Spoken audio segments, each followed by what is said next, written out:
Alright, can you guys hear me? Can you guys hear me? Can you guys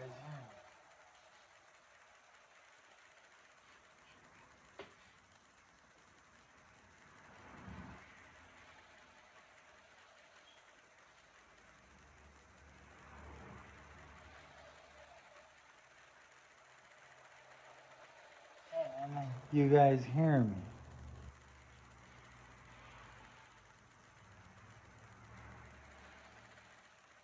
Can you guys hear me? Can you guys not?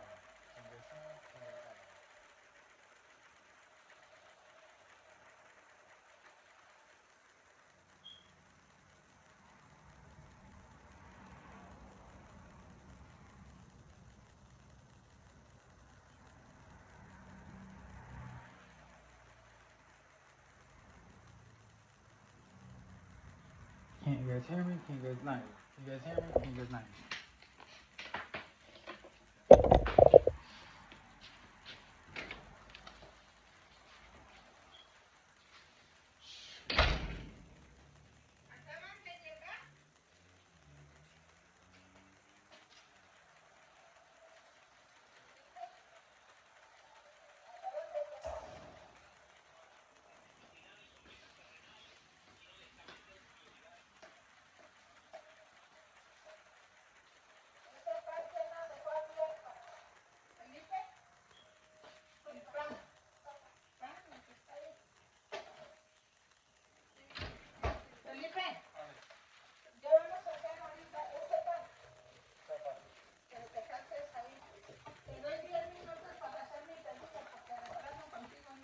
Ok, ya estoy listo. Ahorita en 10 minutos ya estamos listos. Ahorita en 10 minutos ya estamos listos.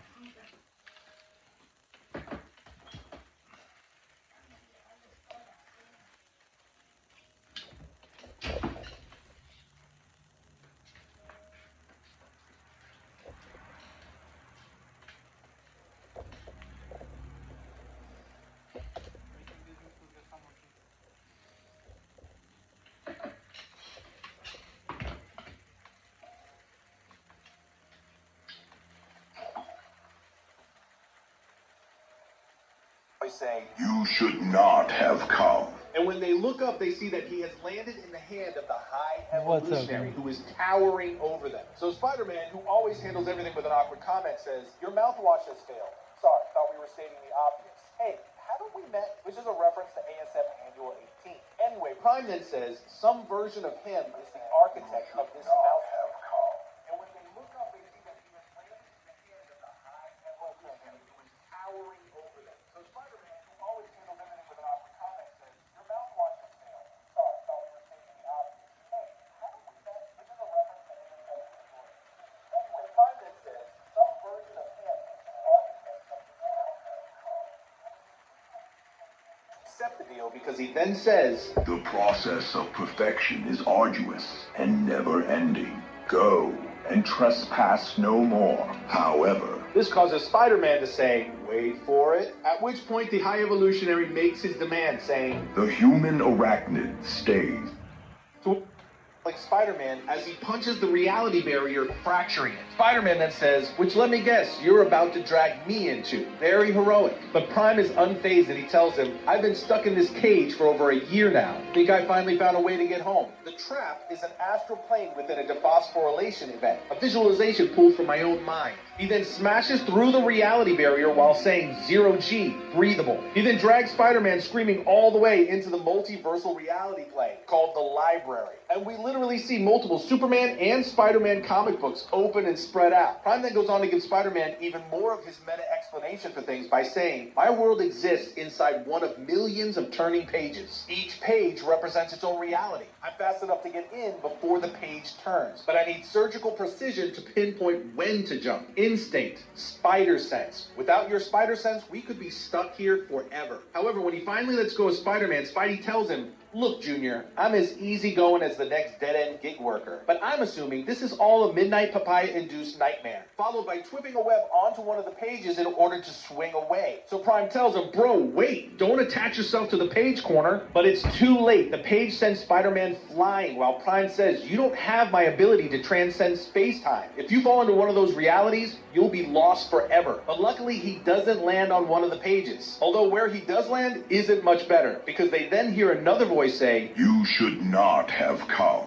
and when they look up, they see that he has landed in the hand of the High Evolutionary, who is towering over them. So Spider-Man, who always handles everything with an awkward comment, says, your mouthwash has failed. Sorry, thought we were stating the obvious. Hey, haven't we met? Which is a reference to ASM Annual 18. Anyway, Prime then says, some version of him is the architect of this mousetrap, followed by telling the High Evolutionary, all right, Evo, I get it. I crashed your latest citadel of science, freed your experiments. To make amends, I brought you a new subject. And it's at this moment we realize that Prime has been setting Spider-Man up this entire time. He basically brought Spider-Man to the High Evolutionary as a trade so he could finally be free from his prison. Or as he put it, a cage. The High Evolutionary seems to accept the deal because he then says, The process of perfection is arduous and never-ending. Go and trespass no more. However, this causes Spider-Man to say, wait for it. At which point the High Evolutionary makes his demand, saying, the human arachnid stays. to which Spider-Man says, every time. Wait, I get it now. You wanted to bring the symbiote here for Evo's collection, but now you're selling me out instead? But as Prime flies away, he just nonchalantly says, been trapped here a year, Pete. Maybe you're right. I'm not a hero. Maybe I just want to ride the truck. So Spider-Man just got set up, but you know he's not going down without a fight, so he starts shooting webs into the High Evolutionary's eyes, while saying, sorry, your High-Luciousness, I can't co-sign Sparky's deal. Despite what that kid thinks, I actually do exist.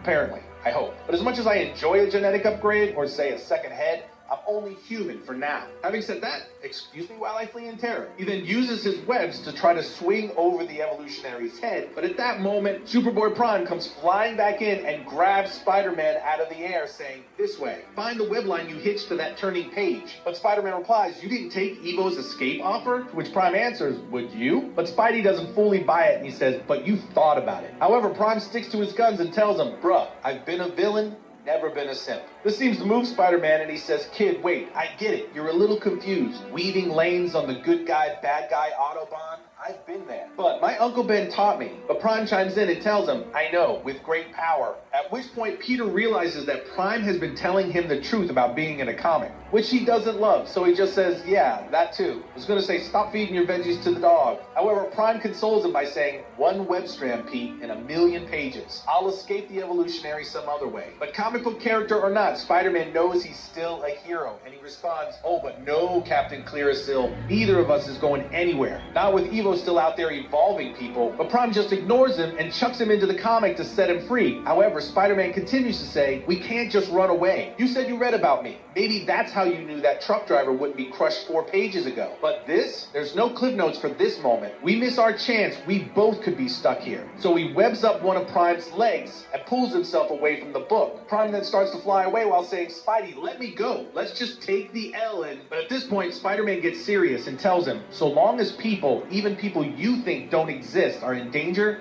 we can't just feed our veggies to the dog. I get it, Prime. I hear you. Fire is scary. And the fact that Spider-Man stopped joking and got serious brings out the kid in Superboy Prime. And he responds saying, yeah, it is.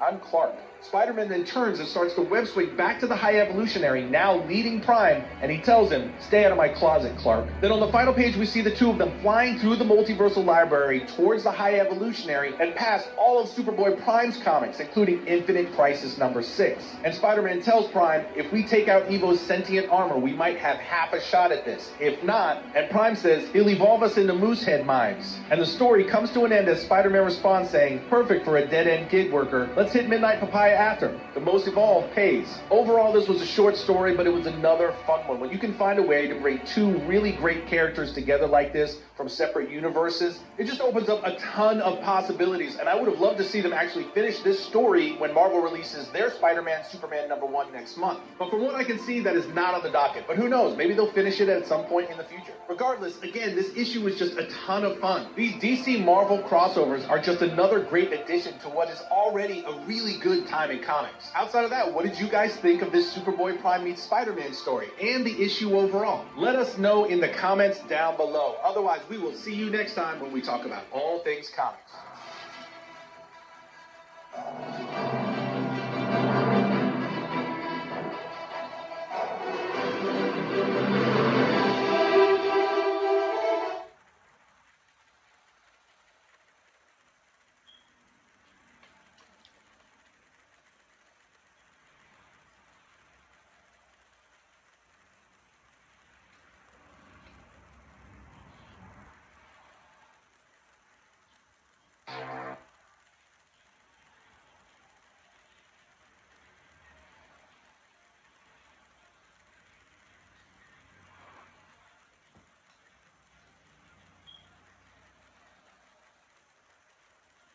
We officially have a new Superman as the reign of the Superboys begins. Let's get into it.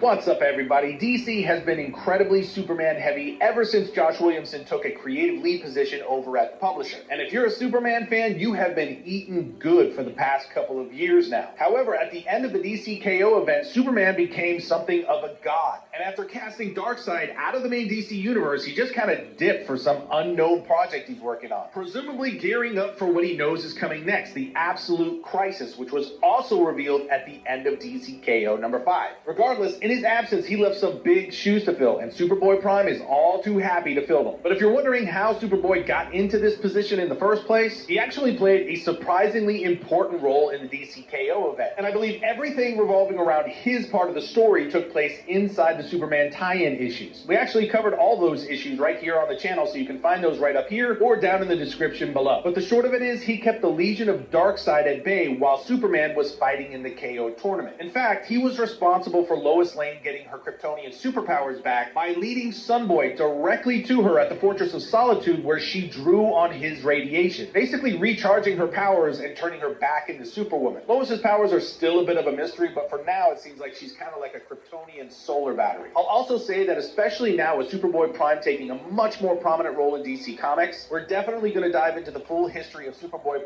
Make sure you guys hit that subscribe button, guys, or type in the chat, see what kind of superhero you want us to look at here on the channel in the next few weeks. I was actually shocked when I looked through all of our past episodes and I realized that we've never done that. So I immediately dropped that bad boy in the schedule, and you'll be seeing that coming up here pretty soon. I also want to let you know that we're giving away 3 graded comics in this episode, courtesy of today's sponsor, Courtyard.io. We're going to make 3 of their mystery comic packs and give away whatever we pull to you guys, so don't miss that. But with that said, let's dive into Superman 36 and the beginnings of the reign of the Superboy story. Alright, so the issue opens up as it should, with an introduction and an invitation from Superboy Prime himself. We see the Superman crest followed by Prime popping his head in saying, "Hi, listen, I know we all went through one of those big events we all love, right? Event fatigue, blah, blah, blah, cash grabs, blah, blah, blah. Anyway, for the next few months, what if you and I just have a bunch of fun, okay? We'll go on a hero's journey, learn some very important life lessons, and beat up supervillains. Maybe make some new friends along the way." He then reaches out his hand saying, "What do you say? Fly with me?" However, despite his very optimistic and friendly opening lines, we flip the page to see him completely decimating a villain and destroying a bunch of Metropolis while doing it, and screaming, "I'm not your grandpa's Superman, bastards. No one messes with my city." But as we turn the page, we are taken to the Justice League Watchtower a few hours earlier from whatever kicked off that major battle in Metropolis. And remember how I said that Lois has essentially become a Kryptonian power battery? Well, we find her in the medbay where Mr. Terrific is running additional tests, and Lois is saying, "My powers are gone again?" But remember, Mr. Terrific, who is one of the most brilliant minds in all of the DC universe, has been trying to convince Lois to let him run additional tests to figure out what's going on with her powers. But up to this point, she has refused that idea because she doesn't want to be poked and prodded. However, after suddenly getting her powers back at the end of Superman 31, and then using them to team up with Superboy Prime against Darkseid's Legion, Mr. Terrific finally gets another chance to potentially run more tests on her. So after telling Lois that her powers were gone yet again, he goes on to say, "Your battle with Darkseid's Legion must have drained them. It's fascinating. My scans don't reveal whether your Superwoman ability's return was triggered because because of exposure to certain energies or by the fear of danger, whether it's external or internal stimulus. I really wish you'd let me run more tests. But yet again, Lois refuses, telling him, not you too, Mr. Terrific. I already told Mercy I don't want to experiment with putting myself in danger to see what happens, okay? I made peace with not being Superwoman the first time. I have enough going on in my life. However, she said that the first time she lost her powers, and then we later found out that she was lying. And more than likely, that's going to be the exact same thing here. This is just the way that Lois Lane seems to deal with fear, whether it's the fear of loss or anything else. She just pushes that stuff way down, you know, like my Irish Catholic family. Anyway, Mr. Terrific then asks her, are you okay? Batman and Wonder Woman told us what they saw, what happened to Superman after he rejected the Heart of Apocalypse and pushed Darkseid back. And again, Lois tries to mask her vulnerability and her worry by saying, this is hardly the first time my husband has been gone. Whether it's War World, space, hell, other dimensions, even death itself. If Bruce and Diana are not worried, I'm not worried. But again, there's no way that that's true. It's not the same relationship. To Bruce and Diana, Clark is their friend and close ally. But for Lois, that's her husband and the father of her child. And as we saw at the end of DCKO issue 5, when Bruce and Diana went to visit Lois at her apartment, her concern is definitely there, and she's just putting on a strong face because she thinks she has to. You then see them walking down the Watchtower corridor surrounded by a bunch of other DC heroes, including Vigilante, The Flash, Black Canary, Big Barda, Blue Beetle, and of course Booster Gold dabbing it up all the way on the right there. Anyways, Lois continues to say, he'll come back to me. He always does. But Mr. Terrific, who is not known for his bedside manner, responds, I wish I could be so sure. Booster Gold is heading up the search and rescue mission. At this point, we also see some off-screen chatter, and as they walk past Zatanna, Katana, Huntress, and Vixen, they hear them thirsting over somebody, which of course further sparks Lois's curiosity. So she starts to approach them while Mr. Terrific is trying to say, that brings us to the challenge we need to talk about, Lois. And the distracted Lois replies, challenge is a fancy way of saying problem. Lois then walks up to the observation window to see what they're all looking at, but this causes Huntress, Zatanna, and the others to awkwardly scatter, saying, oh hey Lois, gotta go, bye.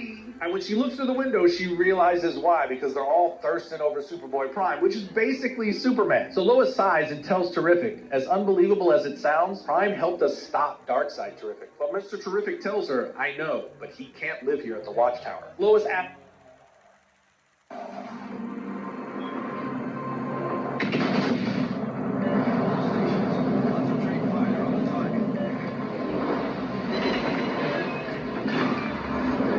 Enemy battleship sunk.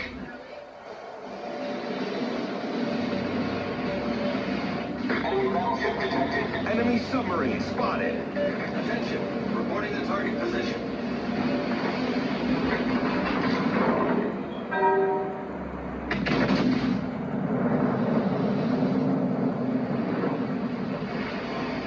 Enemy heavily damaged.